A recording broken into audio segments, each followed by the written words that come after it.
ভাই বাকি টাকাগুলো দিলে আমার অনেক উপকার হইতো। আমার কাছে তুই কত টিয়া ফাস? 5300, কিন্তু 5000 দিলেই হইব। এ সামিউল, হ্যাঁ কাহা। এ বুইনারা, এ দো চাবি। আলমারির ভিতর থেকে 5000 টিয়া লয়ে গিয়া। আচ্ছা কা।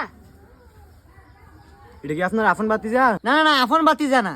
ওর বাপ মা খুবই গরিব, তাই আমার বাড়িতে কাজ কাম করে। এরকম একটা কাজ লোকের আপনি আলমারি চাবি দিয়ে দিছেন? হারে কিছু হইব না, ওর প্রতি আমার বিশ্বাস আছে। ভাই একটা কথা বলি, কিছু মনে করেন না, এত বিশ্বাস রাখা ঠিক না। সুযোগ পেলে কিন্তু সদ্ব্যবহার করতে পারে। কাহা এনো 5000 টিয়ার চাবি। আচ্ছা ফোন, আমরা তো যার পরে চেয়ারগুলো ঘরে লয়ে যাই। আচ্ছা ঠিক আছে কা।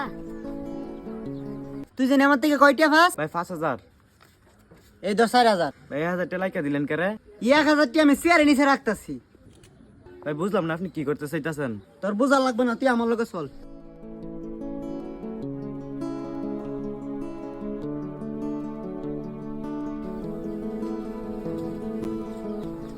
কাহা হ্যাঁ শেয়ার তো দিকা 1000 টিয়া হইছি।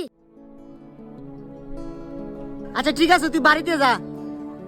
আচ্ছা কা। কিরে এখন বুঝতে পারছস? এই টাকাটা চাইলে ওর নিজের কাছে রাখা দিতে পারতো। ভাই আমি বুঝতে পারছি, আসলে হ্যাঁ অনেক ভালো একটা পোলা। আচ্ছা ঠিক আছে, এই তো তোর বাকি 1000 টিয়া। আচ্ছা ভাই তাহলে আসি। আচ্ছা ঠিক আছে।